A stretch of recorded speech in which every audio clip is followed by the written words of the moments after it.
ओम नमः शिवाय। सर्वांना माझा नमस्कार असो। माझा यूट्यूब चॅनल संजीवनी अध्यात्म सद्गुरूंची गाथा यावर परमपूज्य कलावती आईनी मुमुक्षू कसा असावा यावर किती छान लिहिले आहे।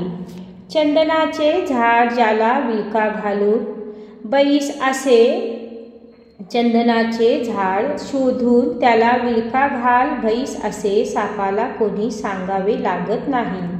मुंग्यांना अमुक ठिकाणी गुळाची ढेप आहे याबद्दल कोणी कळवावे लागत नाही, अथवा कमळातील मकरंद घेण्यासाठी भुंग्यांना आमंत्रण द्यावे लागत नाही। त्याप्रमाणे खऱ्या मुमुक्षूला आपल्या मूळ स्वरूपाकडे वळविण्याकरिता कोणाच्या आग्रहाची जरुरी लागत नाही। इतर पक्षी फळे खाऊन तृप्त होतात, पण चातक पक्षी मात्र पावसाचीच वाट पाहत असतो।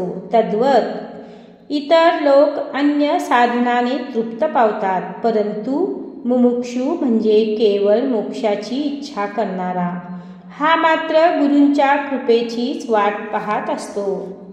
रस्त्यावरून एखादा मुलगा आई आई म्हणून जर रडत रडत जाऊ लागला तर पोलीस त्याच्याविषयी चौकशी करून त्याला त्याच्या पालकांच्या स्वाधीन करतो। त्याप्रमाणे परमेश्वरासाठीच जर कोणी रडत असेल तर त्याला सद्गुरू मार्गदर्शन करून परमेश्वराप्रत पोचवितो।